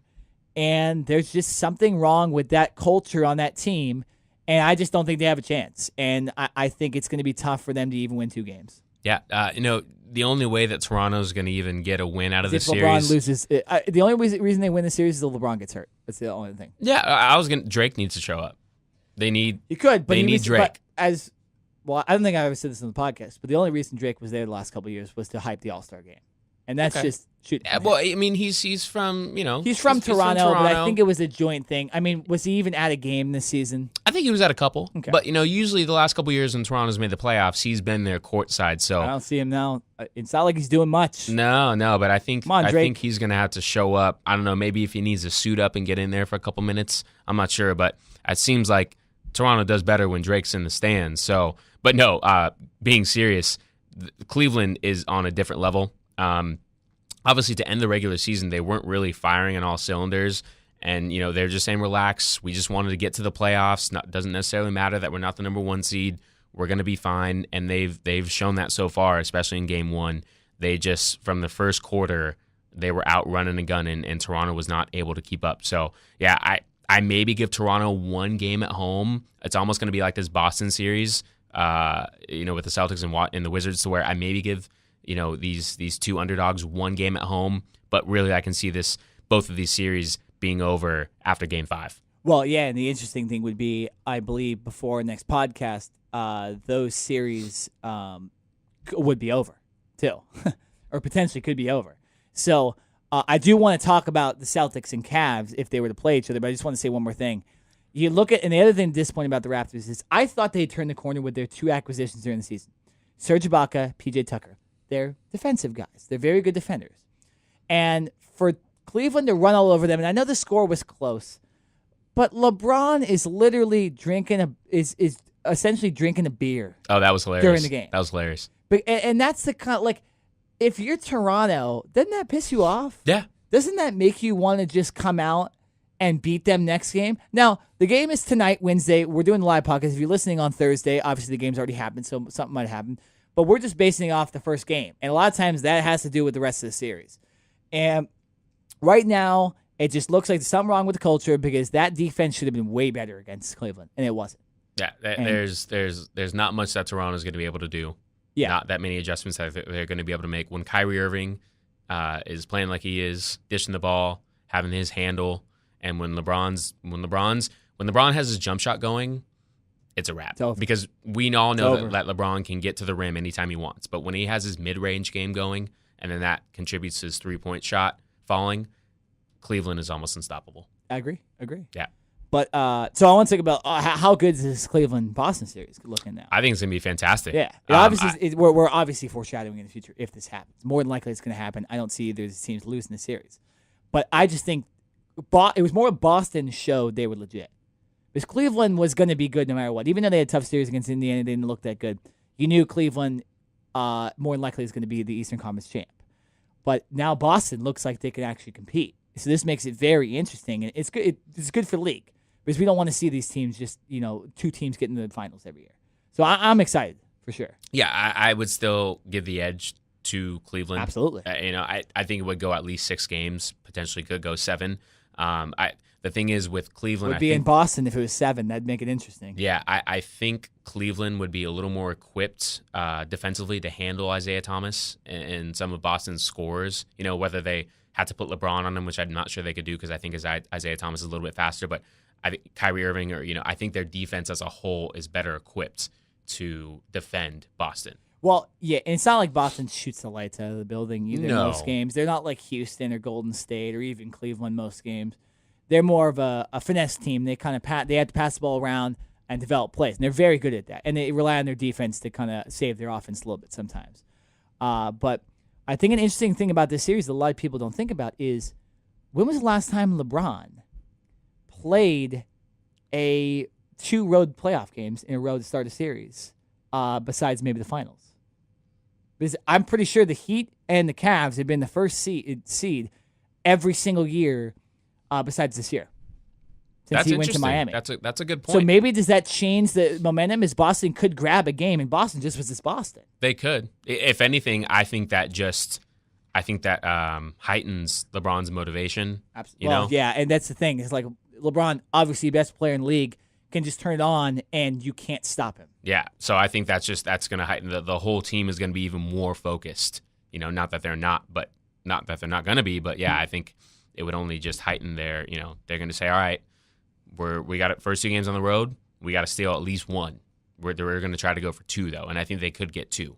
So yeah. No, I think it could be what we think will be a fantastic series. We're going to have to wait about a week or so to see that really come together. We're calling you out, Toronto and Washington. We are. You're going to lose 2 series. Prove us wrong. And you know what? I think Washington would be the team that would have a better chance. Definitely. Because they've proven that they can score. It's just defensively they've got to change it up. Because John Wall and Bradley Beal are legit and they're for real. But they're going to need more defensive help. And if they keep up their scoring, I think they can steal a game at home. But they got it. They can't keep giving up over 100 points a game. That's not going to do it. Not in these playoffs. No. So let's move to the West. We'll start with Spurs and Rockets. Woo.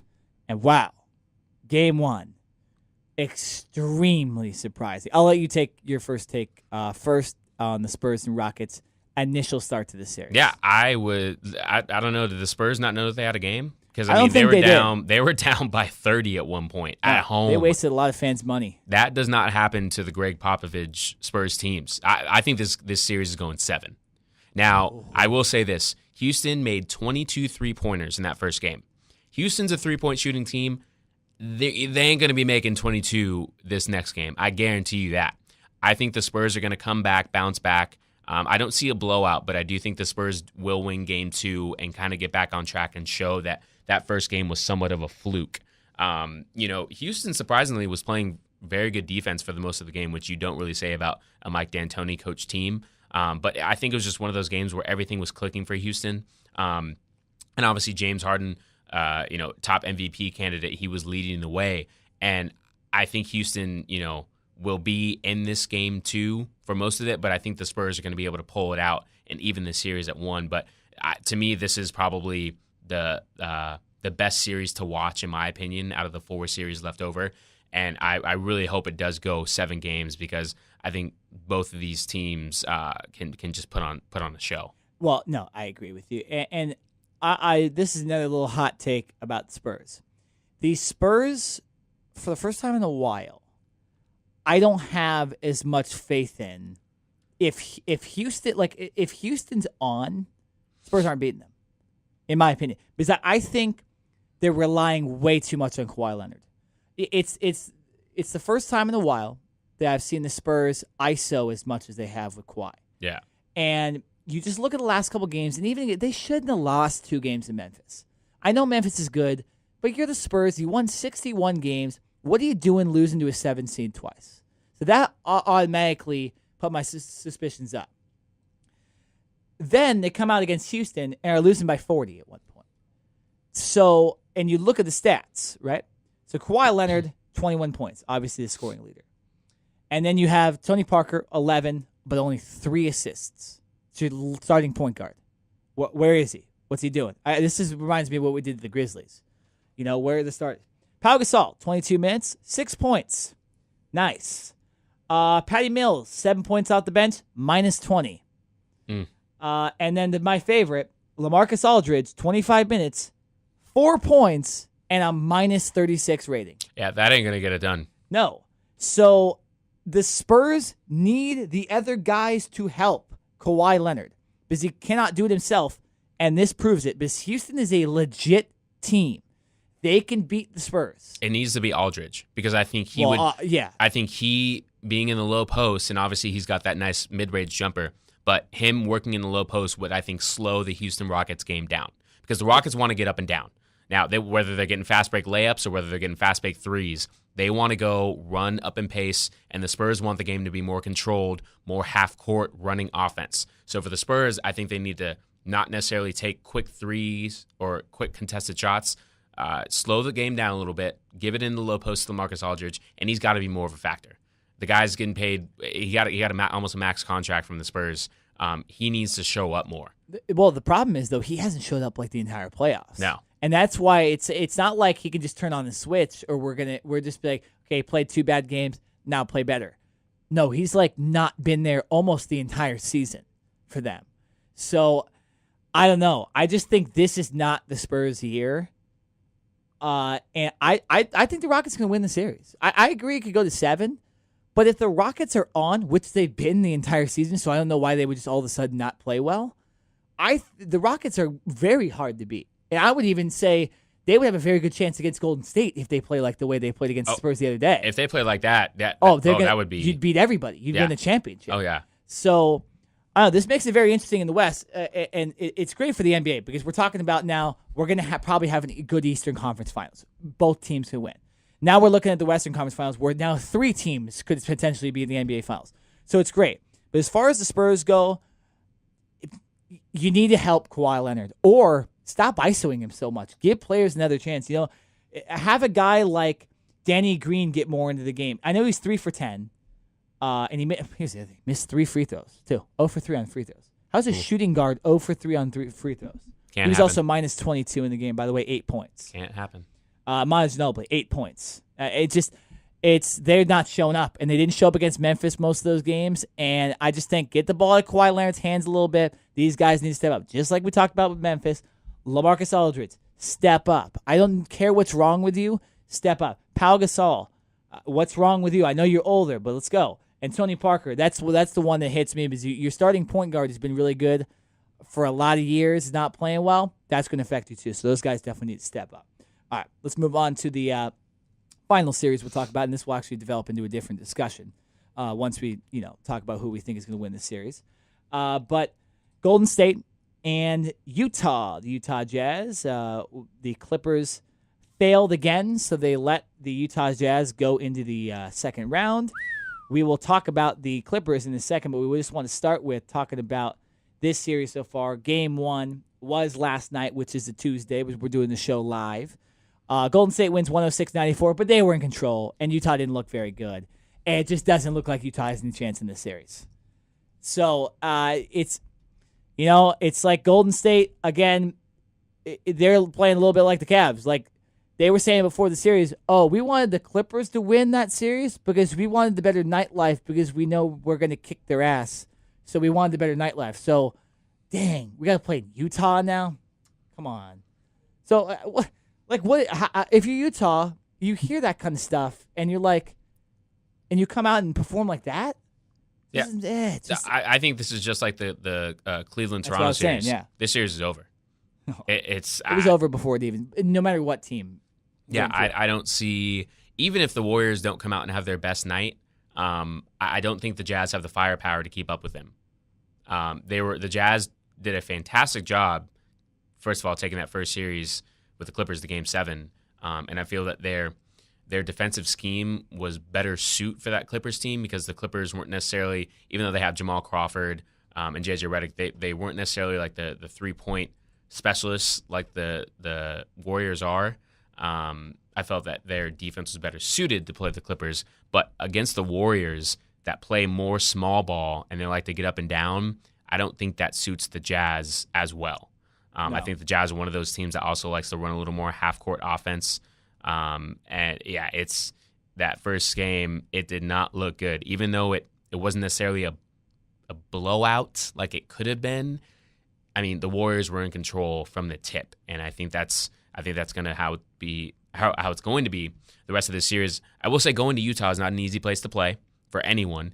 You can talk to almost any NBA player who has played in Utah as an opponent, and they will tell you it's one of the hardest places to play. So you have to give Utah a little bit of an edge in that standpoint.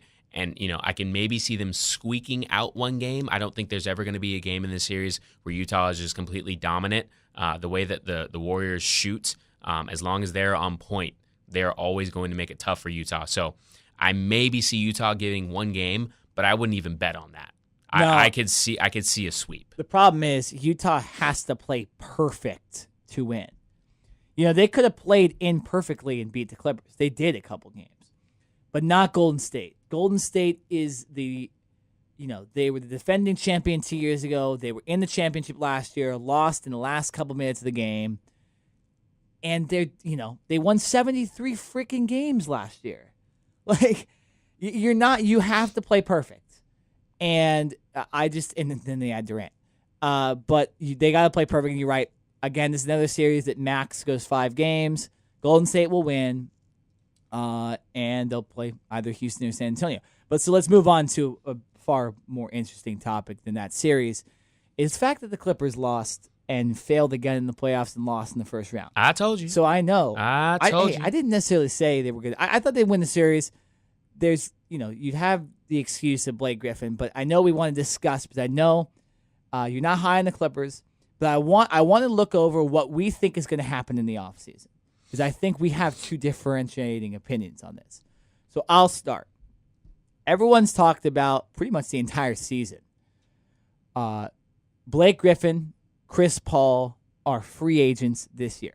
Unrestricted free agents. Which means they could just walk. And the only player to be left of the big three, also J.J. Redick, free agent too, is DeAndre Jordan. My take on Blake and Chris Paul with the Clippers is I believe they don't pass up the money and they stay with the Clips. Because honestly, where else could you go besides the Spurs, Golden State, Houston, or Cleveland that you could? What better team could you go to that's going to win a championship that has a better chance than the Clippers? Because I still think if the Clippers are healthy, they still could possibly be a contender. That's getting less and less in my mind every single time they lose in the playoffs. But I still think you still have very good players. You never know. You add another player, and you're that one step away. The Clippers are one step away from being a champion. I don't really think they're contenders right now. But you add I've talked about this in the past, but you add maybe a Paul George, you're a championship team, essentially. So my thing is, I think those players stay. They don't pass the money because why would you leave the LA market to go play what? New Orleans? Or I don't even know another team you could name for Chris Paul. Blake Griffin can go somewhere else. He's not necessarily I wouldn't say superstar in the league, like a Paul or LeBron or Kawhi Leonard or Steph. But he still could contribute to a lot of other teams. I also think, and this is actually an interesting take, if you look at their endorsements, Paul and DeAndre Jordan do the State Farm commercial together. Potentially Paul is paid more by State Farm. I don't know the figures on how much he gets paid by State Farm to do those commercials, but State Farm could be his top employer. And I've heard about this with Durant that I believe he's with Nike, right, for a shoe deal, that Nike pushed him to sign with Golden State because Nike pays him more. So essentially that's his top employer. I think because Chris Paul and DeAndre Jordan do that commercial with State Farm, and they do multiple commercials with State Farm, I think he stays because of that. I think State Farm pressures him to stay in LA, stay in the market. Let's not mess with the commercial and make it look weird. Let's stay in LA. And Blake Griffin, he's not going to get paid anywhere close to what he would with the Clippers. I think he stays with the money. I'll let you take your take. I understand the money aspect. Yes. I really do. Because as an athlete, I will almost side with athletes every single time, even if they're a player on a team that I like and they end up leaving. Players are going to chase the money.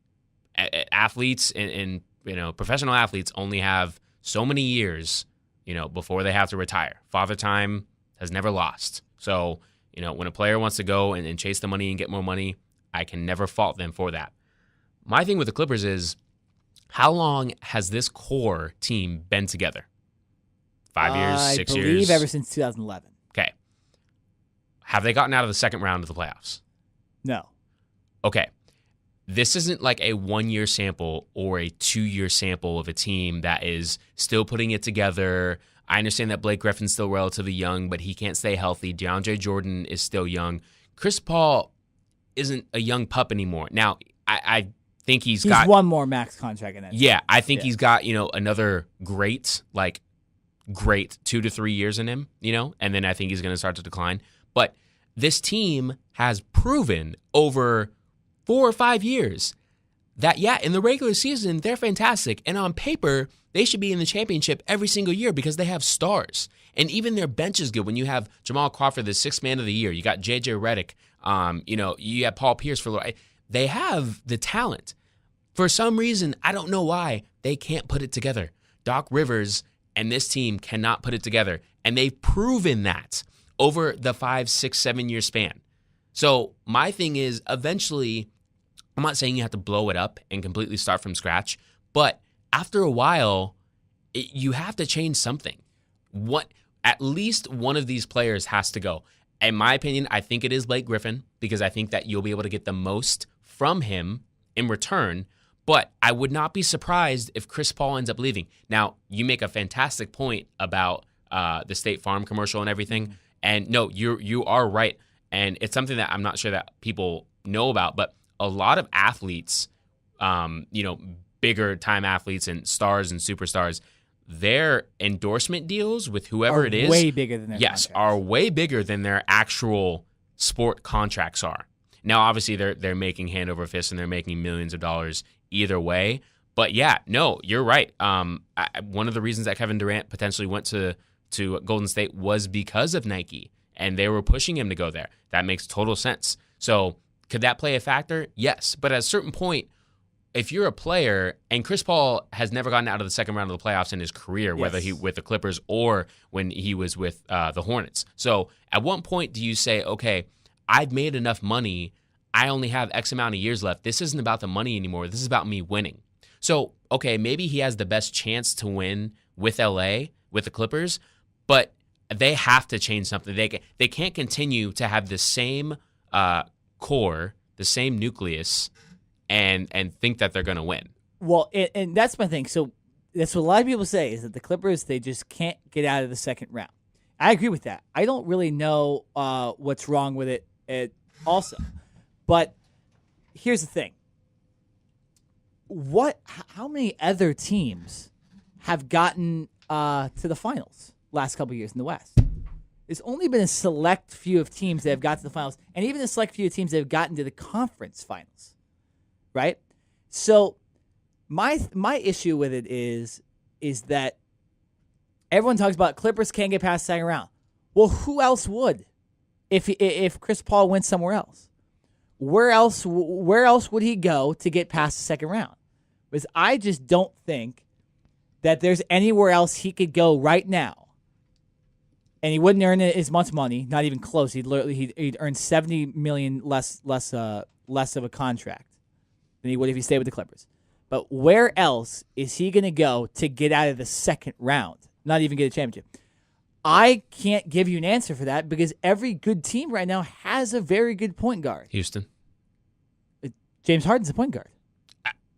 You're saying screw with that system and put James Harden back at shooting guard and put Chris Paul at point guard? Yeah. I just think they're too much of a. I don't know. I don't know if that fit. Obviously, that'd be amazing if that happened. I just think D'Antoni really likes this way this team is. I don't think they'd reach to go get Paul. But you bring up an interesting fact. But that's what I'm saying. Other than that, who else? Cleveland doesn't need a point guard. Golden State sure as hell doesn't need a point guard. Even the Thunder don't need a point guard. And the Spurs don't need a point guard. They got Parker. They may need one in the future, but they don't need one right now. Unless you're just going to get rid of Tony Parker, which I don't see happening. I think there's too much respect and there's too much camaraderie with all that entire team. I think it's one of the reasons they win like 50 games every year. But so that's what I'm saying. A lot of people say, oh, well, they're just going to blow it up. Well, why are they going to blow it up? I get that you need to change. I have the change. I think they need to get longer on the bench, because I think they have trouble guarding these guys now. They're a lot faster and shoot more. They still play like they're in like 2010 where guys aren't shooting as much, where the rest of the league is transitioning to playing in 2016, 2017, where the Golden State Warriors are the team, and they shoot a bunch of threes. And Houston's a really good team, and they shoot a bunch of threes. And Cleveland's a really good team, and they shoot a bunch of threes. I think the Clippers need to get longer and a little more defensive, in my opinion. I really do like Luke Mbah-a-Moute for them. He really came out as a good player this year, and he started shooting the ball, which was his only problem. So I think you stick with a guy like that. I just think the Clippers need to get a little bit longer, and they're hitting the next level. I also think they need to get another player, maybe a Carmelo Anthony, possibly a Paul George, if you can somehow finagle a trade in there. Maybe trade a guy like Redick or Crawford and trade essentially everything. You get one of those guys, they're that one step higher. They're not that far off, and that's why I don't think you necessarily blow up the team. Yeah, you know what they need? They need their stars to step up.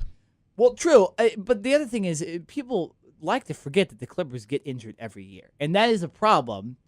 Maybe there's something wrong with these players, but if you look back, the only year they really didn't have the players get hurt was the year that they choked against Houston. That's the one year to me where it's like, I don't know what happened.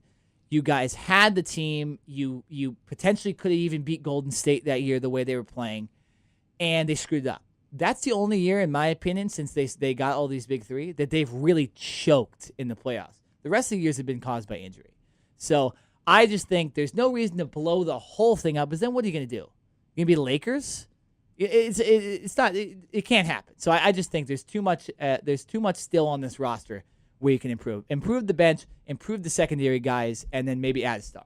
Yeah, I agree. You don't need to blow the team up entirely, but I'm telling you, they don't make at least one major change and bring someone else in. Here's another thing. This is going to be the same team. Everyone's going to talk about them. They're going to say, "Oh, this is the year. This is a year." And they're going to come back and they're not going to make it out of the second round. We're going to have the same conversation next year. Well, true. Here's an interesting thing. Potentially, do you make a change with Doc Rivers? Yeah, and yes. You could 100%. I think he needs to not be the GM anymore. True. But maybe you fire him as a coach too. I would not be surprised. I completely agree with you. I think he needs to strictly focus on coaching. That's the one thing I've thought of. Take his GM responsibilities away. Let someone else deal with the draft and deal with bringing in players and all that stuff. He needs to strictly focus on coaching, or you get rid of him. And it might be the same thing to where he's been there for so long now that his voice just isn't getting to the players anymore. Literally, and they need his voice. And they need a fresh start from the coaching perspective. So I wouldn't be surprised if that happens. I don't think that's going to happen, but if it does, I won't be totally shocked. No, you're right. The change does need to happen. I think if I had to name one, that's it. At least take him off the GM responsibilities, because our draft picks have been horrible. Well, the thing is, you guys haven't really had draft picks either, at least not in the first round. Nothing that we've traded a lot of them. We traded like one for Jeff Green. And I'm saying we because I'm from LA and I follow the team a lot. I'm not necessarily a super fan of the Clippers. I say we because you see them on TV every night and you hear them on the radio. But they traded a first-round pick for Jeff Green. Jeff Green leaves. They traded a first-round pick for, I believe, J.J. Redick when he came over too, and they lost one there. So they have guys like Bryce Johnson on the bench, but those guys aren't like future of the franchise. They're just guys that were drafted because they need to pick a guy. So take the GM responsibilities away from Doc or get a star. I think those are the two things you got to do if you're the Clippers this year. All right, that's so we got our final thoughts. Jared, do you have your final? I'll go first. My final thought is disappointed in some Pac-12 teams from the NFL draft. Out of these three teams, one player was picked in the entire NFL draft. Arizona State, U of A, and Oregon. Who would have thought that like 2 or 3 years ago that the one player that was picked was ASU's kicker, Zane Gonzalez. Ooh. And he went to the Cleveland Browns. He's probably not going to last. No. So essentially nobody got drafted out of those three teams. That's astounding to me, and they need to pick it up. How does Oregon go from a team that's in a national championship? It was 2 years ago, right? Against Alabama?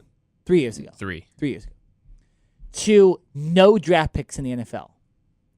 Like, was Mark Helfrich that bad of a recruiter? Was he just that bad of a coach? U of A and ASU have had the same coaches for a while. Rich Rodriguez and Todd Graham. You're telling me you couldn't get one NFL talent drafted? I'm not talking about undrafted. I'm talking about drafted. That's pathetic to me, and it makes it look like the Pac-12 is not as good as it is. And I know the Pac-12 is a good league, but those three teams need to step it up because those are three teams that have coaches that have been there and Oregon, who had a culture of winning for the last, 10, 15 years. So I didn't understand that. Those teams need to step it up. Yeah, and my final thought goes to Brandon Roy, the former Portland Trailblazers point guard star who just unfortunately because of knee injuries was never able to sustain a full NBA career. He was shot this, I believe it was a few days ago. He was just a bystander. He was in Compton, and he was shot in the knee, I believe. They say that he's going to be able to make a full recovery. I believe there were 2 other men who were shot as well, and they think this is gang-related, but they're not completely sure. But our thoughts are out with Brandon Roy. This past season, it was his first time as a head coach for the Nathan Hales boys basketball program. Brandon Roy took that team. Good school. Yeah, they were undefeated, 29-0. He was named the National High School Coach of the Year. So obviously, it seems like he's found his niche outside of playing. He's able to, stay within basketball and kind of mold these kids now. So that's fantastic. But thoughts are out to him. Hopefully, he has a speedy recovery. They say he's back in Washington right now recovering. So I hope you get better soon. Definitely. And look forward to seeing you coach your team next year and seeing if you can get them back to that undefeated streak again. Exactly. Real quick before we end the podcast, would you buy Big Baller Brand shoe for $200? Is that even a question? No. We're not talking about LeVar Ball. You don't need to answer it. We're not talking about LeVar Ball. We're not talking. No. All right, that's the end of the podcast. Wanted to end it on a little funny note. But, yeah, the shoe's going to be $200. That's what they said. They're crazy. He got denied by Nike, Adidas, and Under Armour. So, yeah, good luck. Good for you, LeVar. This has been the Cover 2 Podcast. We'll be back with you next Wednesday. Once again, I'm Nick Nenad. I'm Jared Smith. And this has been the Cover 2 Podcast.